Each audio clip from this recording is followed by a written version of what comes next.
Hey everyone, welcome to the Pace Studio in New York City. Happy Monday. We're here with Phoebe Bridgers. Welcome. Hey, thanks. And friend and guitarist Harrison. Thank you guys so much for being here with us today. Yeah, thanks for having us. Yeah, what's the first song you're going to play for us?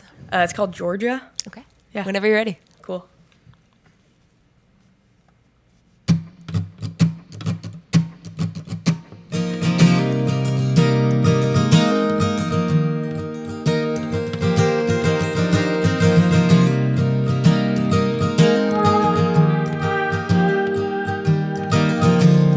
Georgia, Georgia, I love your son. When he gets older, he might be the one. He might be the one. Georgia, Georgia, he has beautiful bones,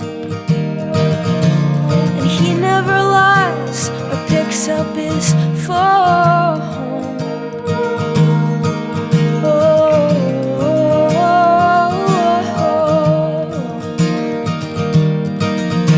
And sometimes in the pouring rain,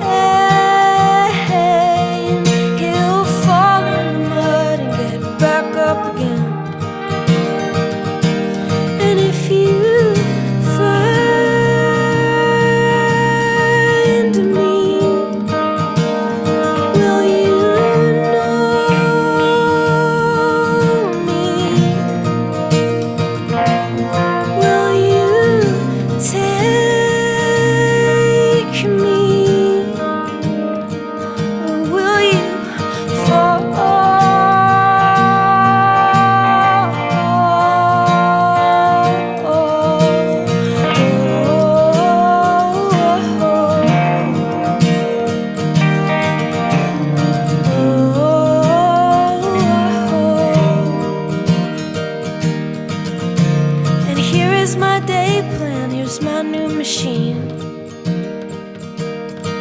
he's a fine new addition, so young and so clean.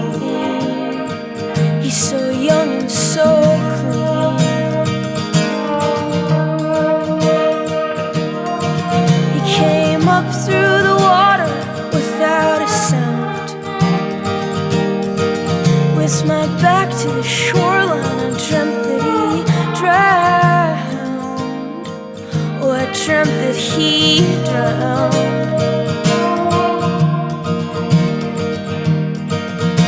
And sometimes when he looks at me, I know he means you all that he sees. And if I breathe you, will it kill me? Will you have me or watch me fall?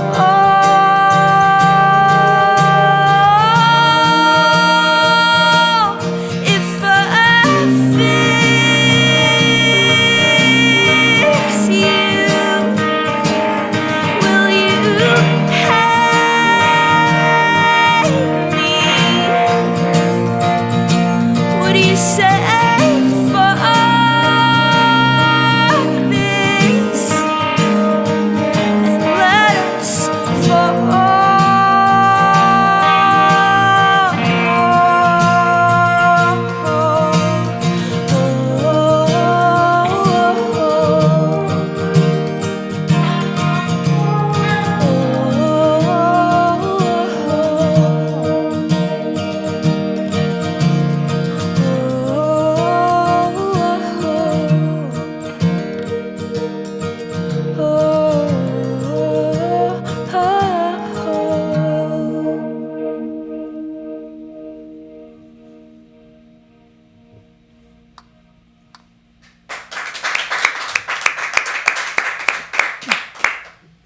Awesome. Thanks, you guys.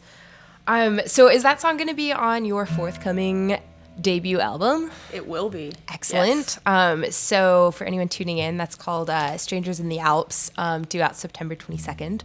Do you want to talk to us a little bit about the new record? Sure. Yeah. Yeah. So it's your debut. Yes. What should we know about it? I don't know. It's kind of, older songs, and maybe like any debut album, I think, some songs are songs I've had for a while, and some songs are songs that I wrote literally like in the twilight hour of the record. So yeah, it'll feel really good to have a first record out. Yeah. Yeah. So we first kind of started to know you back in 2015. You had a single come out on Ryan Adams' record, is that right? Yeah. How did that all come together? Weirdly, I kind of met him through Harrison. Oh, yeah? Yeah, Harry lives in Nashville, but they had been talking like over email, and I live in LA where Ryan lives, and we ended up meeting each other first. And I met him, we hung out all night, and then he was like, be here tomorrow at 4 p.m. at his studio, and we recorded in like a half hour. What? And then we went to go get like ridiculous snacks from 7-Eleven. Yeah. Like the recording process was maybe a half hour of that day. That's crazy. Yeah. So then kind of what was the transition like from, recording with Ryan for half an hour and then going into a studio and like working on a full record almost 2 years later? Well, it was kind of like we kind of were recording on and off right after I recorded the Pac Sam 7-inch, so it was cool. I mean, it was nerve-wracking recording with Ryan for sure. I think the record definitely felt, because I had just met him, and then the record felt more like, I don't know, I could re-record things and be like, and Ryan's he was like, it's only going to be you and a guitar, like, this is what it's going to be like, and he was super stoked on this one aesthetic. So then the record is like a completely different aesthetic, and so it was different in that way. Like, we're like, let's experiment with synthesizers and whatever. So Cool. Yeah. So lots for the rest of us to look forward to then. What's the next song you're going to play for us? It's going to be Smoke Signals. I have to tune, though. Yeah, of course. So maybe that's painful. Change instruments. I like that your capo has some flair. Yeah, it's blinged out. It is truly actually blinged out.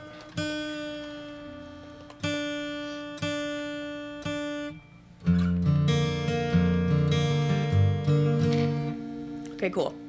Yeah. Yeah. Here we go. Yeah, so fun.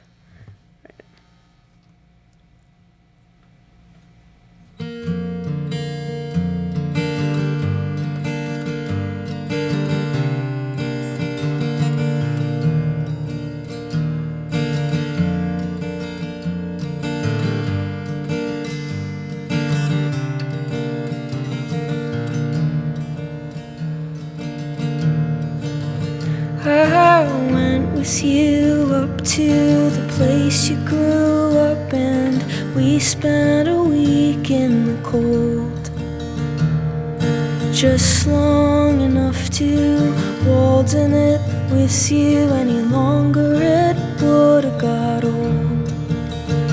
Singing Ace of Spades when Lemmy died, but nothing's changed, LA's alright. Sleeping in my bed again and getting in my head, and then walk around the reservoir. And you must have been looking for me, sending smoke signals, pelicans circling, burning trash out on the beach.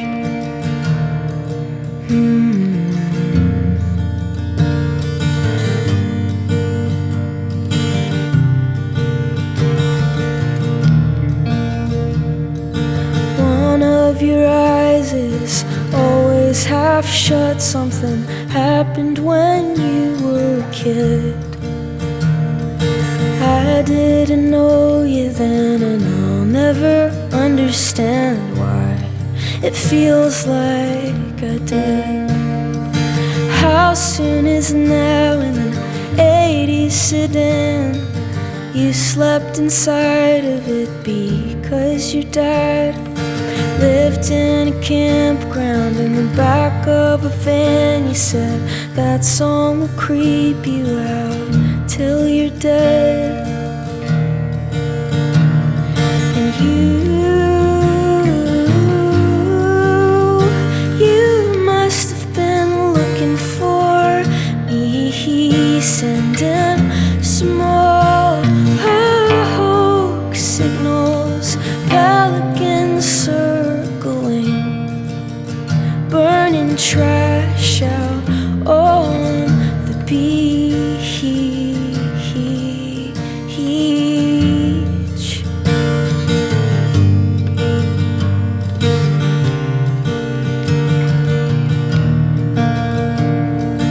I wanna live at the Holiday Inn where somebody else makes the bed. We'll watch TV while the lights on the street put all the stars to death. It's been on my mind since Bowie died, just checking out to hide from life. And all of our problems, I'm gonna solve them with you riding shotgun, speeding 'cause fuck the cops. And you must have been looking for me, sending small signals, pelicans circling, burning trash out on the beach.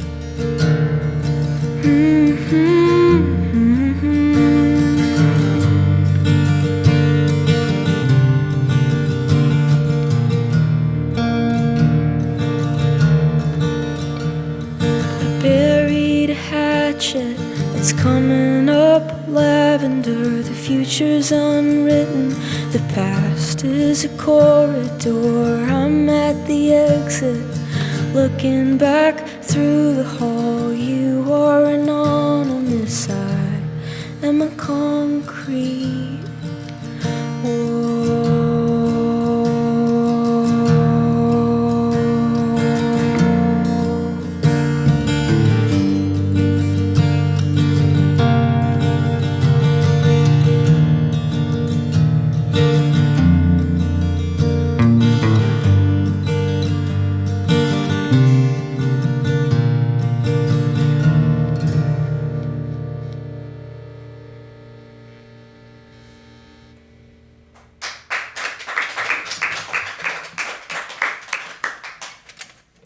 Awesome.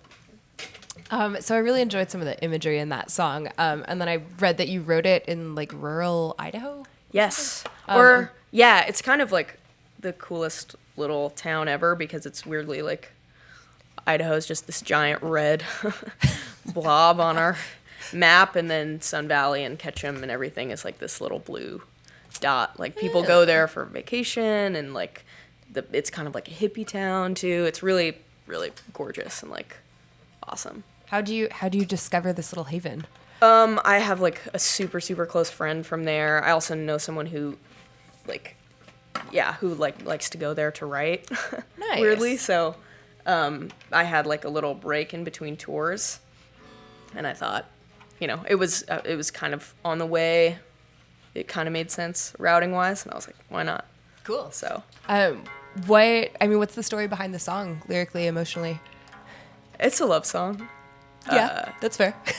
But it kind of became kind of like a weird post-apocalyptic love song, which I'm down with. Makes sense for these Last times. year, yeah. Last year felt kind of like the apocalypse, so that's what it's about.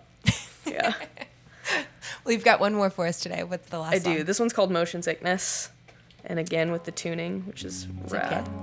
It's the newest single. Is that right? Yeah. Excellent.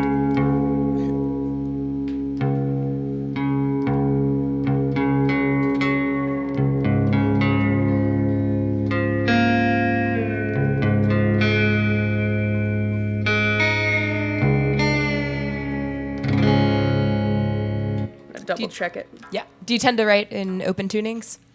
I recently can't stop, and it's kind of a problem because then I like sit down to play music with some of my friends and I don't remember like any normal chords. But it's fun. I bought like this like really, really cheap acoustic guitar that, because a lot of guitars, like, you're afraid they're gonna break or whatever if you take them in and out of a ton of tunings, and this is just so cheap. You just don't care, Right. you know. And it's fun to play, right? Harry's played it. Yeah, I had it for about 5 months or something. Oh yeah, I left it at your house. But yeah, so newer songs are in open tunings for sure. Excellent. All right, this one's Motion Sickness.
Said when you let me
How much longer are you in New York this time around? Till Wednesday. What is that? Two Two days. Cool. Yeah, 2 days. Well, and I saw in the fall you have a tour coming up, touring with Connor Oberst and then with Noah Gunderson. Yeah. When and where can folks catch you live? All over. I think it's like weird. The routing for the Connor tour is super weird. It's like we do West Coast, but then we cut all the way over to like Canada and like on the other side, East Coast-ish, and then like Chicago, and then the Noah tour is like Texas, and so check it out. Check it out on my new favorite internet. website, PhoebeBridgers.com. Yes, that is my website. I might change my own URL. That's pretty great. Yeah, you should. It's liberating. Again, Phoebe Harrison, new album, Stranger in the Alps, due out September 22nd. Thanks so much for being here with us guys. today.